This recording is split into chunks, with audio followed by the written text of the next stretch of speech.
Talk, where we look at issues that affect agriculture and ranching here in the natural state. Brought to you by Heritage Agriculture. Here is your host, Mike Linton. Welcome to Arkansas Farm Talk. I'm your host, Mike Linton. My guest today is Senator Ben Gilmore and Representative Howard Beaty. Guys, welcome to Arkansas Farm Talk. Great to be with you, Mike. Thanks for having us. Okay. Thanks for having us. Ben, tell us a little bit about yourself. Yeah, so I'm State Senator for District 26, which is the southeastmost corner of Arkansas. So Monticello, over to Lake Village, to McGee, then Great over country. to Warren. Yeah, that's all my area. So I sit on the Senate Ag Committee. Great. Okay. Howard Beaty, I represent parts of Ashley and Drew County, District 9 in southeast Arkansas. I serve on Rev and Tax and City County local committees. Okay, good deal. Okay, guys, you both are freshman legislators, right? And have come through a very interesting first session, right? Okay, let's talk about that a little bit. And what are your thoughts on the session you just had? Yeah, well, look, it was a very interesting session. I mean, COVID made things unlike it has ever been, right? Oh, sure. Yeah. But there was a very good session as far as from a business standpoint, from a tax policy standpoint.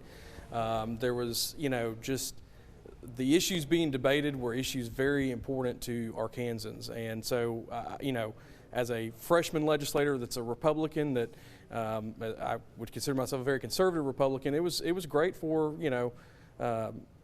Arkansans and their shared values that we hold dear as Arkansans. And so I think it was a very productive session. And I know we'll probably get into more of the weeds on policy and some of the legislation, but I think, most Arkansans ought to take comfort in knowing that work was done and it was a very successful session for getting our state in a more competitive business climate. Well, good. Howard? Well, and as a freshman, it was, a little overwhelming at the beginning. I think it was an interesting session. I think we got a lot accomplished and things that we could be proud of as a legislature. I didn't serve on the Ag Committee, but there were several things that we fought and got through the House and got passed into law. Coming in, I didn't have a perception of how things would be. I tried to keep that open. I think we did a good job for the people of Arkansas. Well, it's great that, you both live and understand that the #1 business in the state of Arkansas is farming and ranching. Absolutely. And the areas you live in are knee deep in it. We see it every day in our areas. Yeah. It's hard to believe. Most people don't, and I talk about it a lot. 1 out of every 7 jobs in the state of Arkansas is directly related to agriculture. Absolutely. It is. So you understand. And we see both sides from the row crop side, which is extremely important in my district because of the Delta, but then going over more into Howard's district where you have a lot of logging and timber and forestry. Yeah, that's big stuff. That's what I was going to add in that agriculture and ranching, to go ahead and throw the timber industry in there and the loggers. They don't want to feel left out. That's we get those emails from them all the time. I mean, that's a huge business here in the state of Arkansas, along with aquaculture. Oh yeah. Poultry. I mean, it just goes on and on and on in the state of Arkansas. It does. Right. Okay, guys, what are some of the bills that passed in the last session that should be of particular interest to agriculture? I think one of the I'm sorry. No, go ahead. One of the bills, I think, and I know that the senator will want to speak on it, so I'm just kind of doing a little lead in, is the Forestry Scholarship bill that you sponsored and we passed, and I know he'll want to talk more on that. I think we just had the first recipient of that scholarship. Yeah, no, and that was a great bill. I was happy to. It was actually Representative Bragg out of Sheridan and my bill, and it created a forestry scholarship at UAM using some surplus monies with the over at forestry that when they cut timber off public lands and things of that nature. So that it's already being utilized. We had the first student utilize that. So the goal is to getting more, foresters into the workforce. We have a shortage of those right now, like we do in all of our agriculture industries or sectors, I should say. I know we just heard Rich Hillman, who's on the show, talking about younger farmers getting involved, and there's more consolidation of farms and things of that nature. We need to get more young people into agriculture. Another bill that I think was very important, of course, your viewers know how important it was the plant board bill that we saw. Yes. So restructuring the plant board because of the Supreme Court ruling, went through Senate Ag, went through House Ag. Howard was in those discussions as well, even though he's not on those committees, but he was certainly involved and engaged in those discussions. And you know, what we actually did, I think, was strengthen the plant board and improve the representation, so that, you know, there's more row crop representation, making sure that in our districts with forestry sector being engaged and involved. So I think a lot of good things are going to come with that. I know there was folks on both sides of that issue, but at the end of the day, the bill that we finally got finished and through the legislature is something that I think most people are going to be happy with. And so again, it was a good team effort across the board. You know, Farm Bureau was very much engaged on that bill and helping, you know, facilitate that. Great. Howard, any other bills you want to hit on? You know, we were able to secure some funding for UAM and a forestry business center there on campus. Okay. And I think the impact of that is, I think during the studies we noted that every county in Arkansas has a logging operation or timber industry in that county, that it affects everything in the state. And this school will help educate and provide information to the industry. It'll provide information back to economic development. Because when folks come to Southeast Arkansas, one of the things they're looking at is the fiber that we have there in the timber industry. So some statistics and research that will help assist us and put us on a competitive edge with Mississippi, Alabama, some of our competing states on economic development ventures. So it'll have a huge impact, not just in Southeast Arkansas, but throughout the state. Throughout the state, right, Ben? Yes. Yeah, well, absolutely. And another bill more to the, I guess, the rancher side of farming, if you will, was creating the meat processing, the bill that created the meat processing inspection process, right? And so us being able to do that kind of, and with COVID, we saw the need for that, right? When, you know, meat processing facilities are shutting down, there's not enough USDA inspectors, and having, you know, something now that's Arkansas inspected, that we can help, you know, improve the product lines, or improve the you know, getting goods to market, food on the table, is certainly important. So Developed a new industry in the state. Sure. I mean, home-based. Yeah, that's such a big deal, guys. And you know, a few weeks ago at the Arkansas Cattlemen's Convention, I actually interviewed Arkansas Secretary of Agriculture Wes Ward, and that was a big deal that we talked about in front of everybody. Yeah. Because it's just opening more doors, you know, for more people, and hopefully we can process beef a little cheaper, so the beef can be a little cheaper in the grocery stores. Yeah. You know. Well, and not to forget too, just from the the dairy farmer side of things. The bill that leveled the playing field there is very important. So. Yeah. Guys, hold that thought. We're going to take a quick break. Welcome back to Arkansas Farm Talk. Okay, Ben and Howard, all right, we're talking about different bills that were passed. Okay, all right, you know, in your districts, anything specific issues you're hearing from farmers and ranchers or loggers in your district that are great concern? Well, I think one of the things, and I'll start with the logging bill that we worked on together, raising the weight limits for hauling heavy equipment. So, you know, loggers haven't had that. Just got that passed. There's an annual permit now where they can do that. So before, you know, and you know, our row crop farmers understand the size of equipment gets bigger and bigger and bigger. Bigger and bigger. Right, to meet the demand, right? And so the same thing would happen with the loggers, except there was no mechanism for them to haul it legally. Okay. Which is surprising, right? So now there is a mechanism for them to do that. I think that was one of the big things. But, you know, right now with, and I hope we'll talk about this a little bit more later in the show, but I know right now with the weather we've been experiencing and drainage issues and things of that nature, there's, you know, certainly a lot of conversations that need to be had with that. And then feral hogs is always an issue, and we have major problems with that down, you know, where I live. We fight that too. Oh yeah. Oh yeah, it's an issue everywhere, especially, you know, in our part of the world. We have a U.S.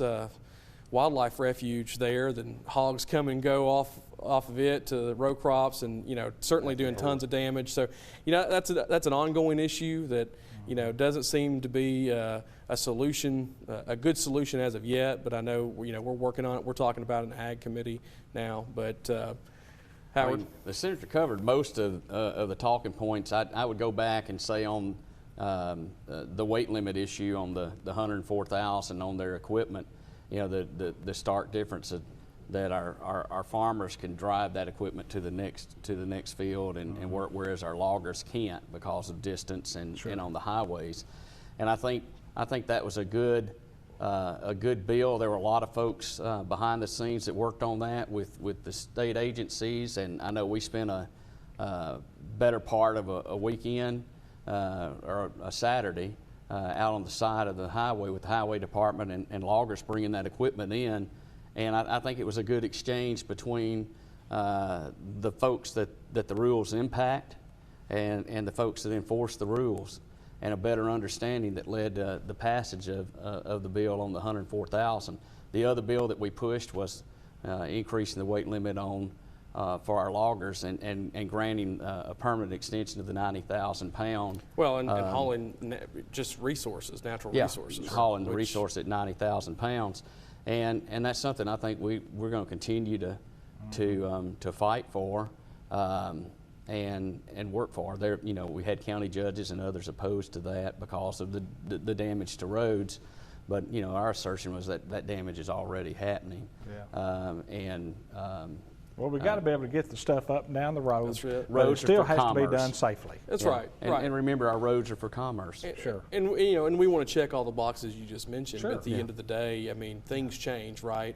You know, highway standards change, trucks and the amount that they can haul and pull and all that changes too. We just need to make sure that we're on the cutting edge of those changes, like a lot of other states who are already ahead of us, and how much is being hauled and things of that nature. Yeah. Those laws were what, in 85, back in the mid 80s that those laws were written. Yeah. And Look think at about the changes the change, between now and then. just the safety changes on equipment sure.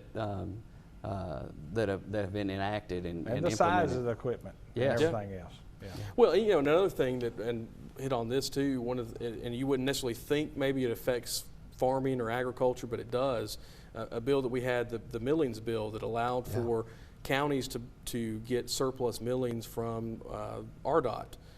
You know, in my part of the world, I hear all the time farmers that, you know, they're not able to get up and down the roads easily because the roads are in bad shape, and that's not really anybody's fault, right? It's just wear and tear or natural causes, washouts, you name it. Sure. And so the bill that Howard and I sponsored together would allow counties to get surplus millings, so that's when they grind up a roadway to get those and reuse those for maybe county roads or things of that nature. So that lower some costs for the counties and help anybody who lives in that county. What's good for everybody. Good for everybody. It is. I mean, and I was happy on the trip up here to see that large pile of millings, or let's say stockpile of millings on 530. They're starting to load some of that and move some of that off site, so it's being utilized. So you know, it takes care of a storage issue or a storage problem for RDOT as well, and helping our counties. Yeah. Okay, guys. One bill in particular is a bill that would match state and federal depreciation rules, right? What is the impact, and why do you feel this bill is so important? Well, Howard sponsored it. You know, it was. That bill would impact every business in the state of Arkansas.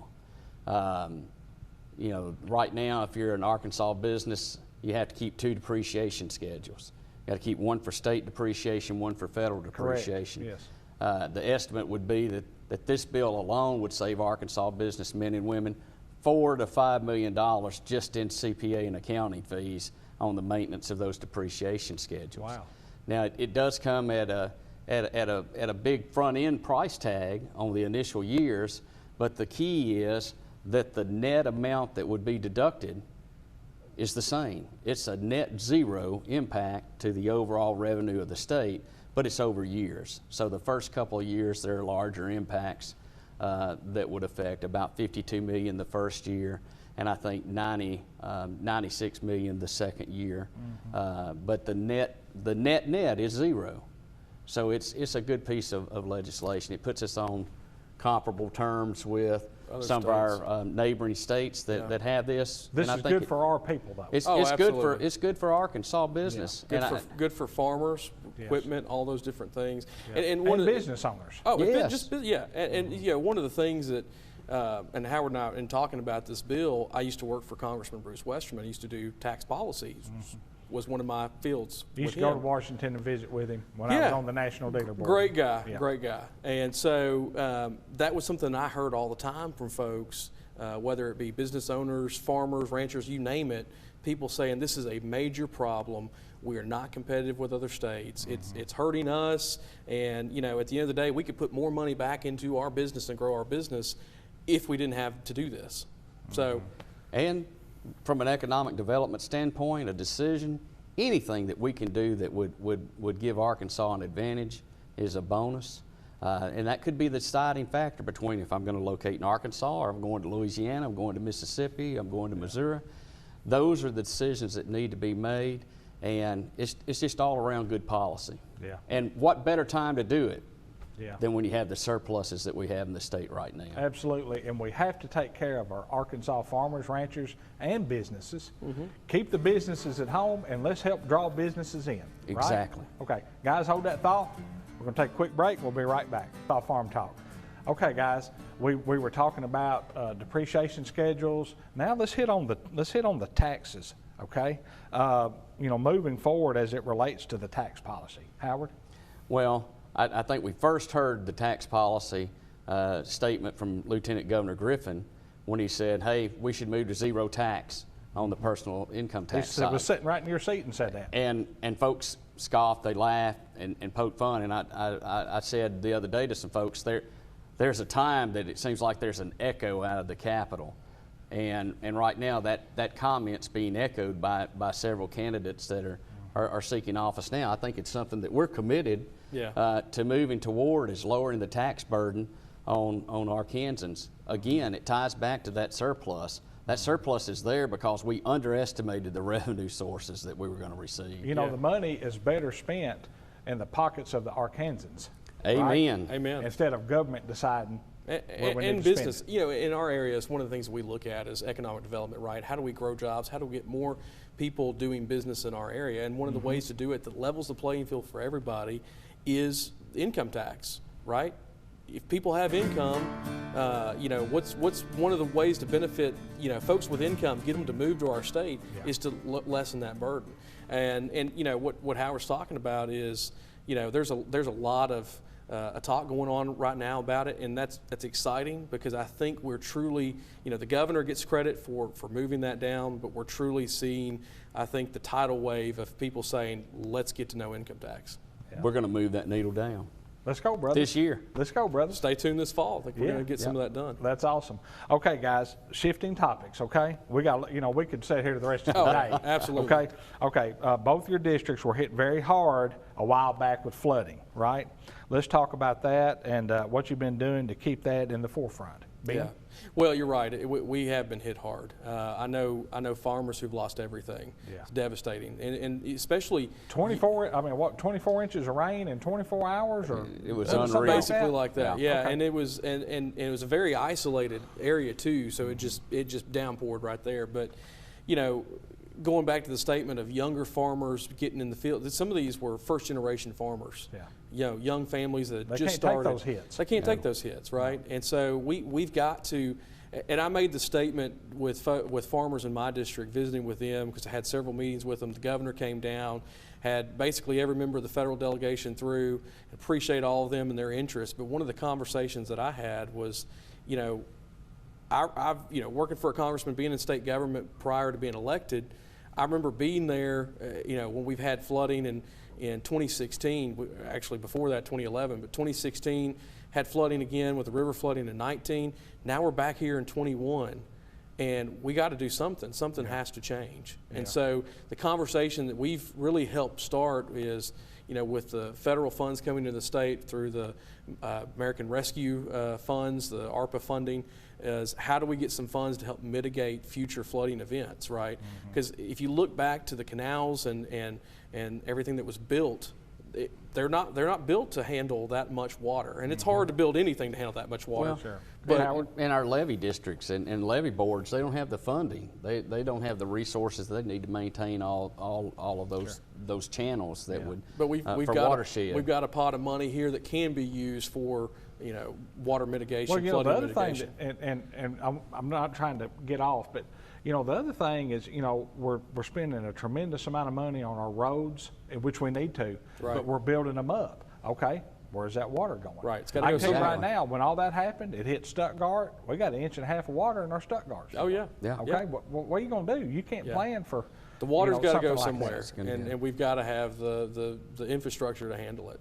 So you guys, so that's on the board about making plans for the future, because hopefully that never happens again, but it could.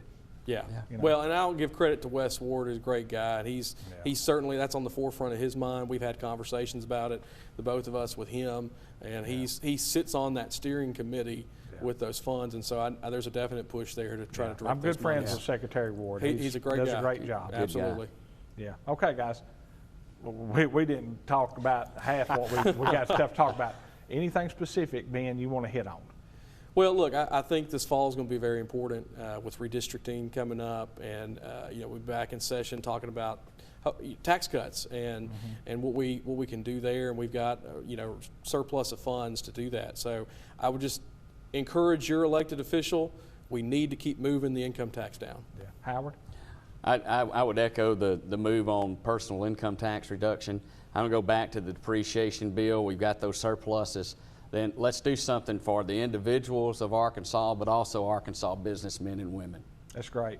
Guys, on behalf of all Arkansas farmers and ranchers and business people and everybody else, I want to thank you for everything that you do for all Arkansans. Well, we appreciate what you do in this show. Very informative. Thank you very much. Appreciate you having us. Together, there's nothing we can't get through, but we have to do it together, Hear, hear. right? Yes. Amen.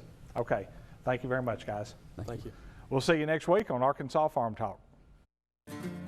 Thank you for watching Arkansas Farm Talk, brought to you by Heritage Agriculture.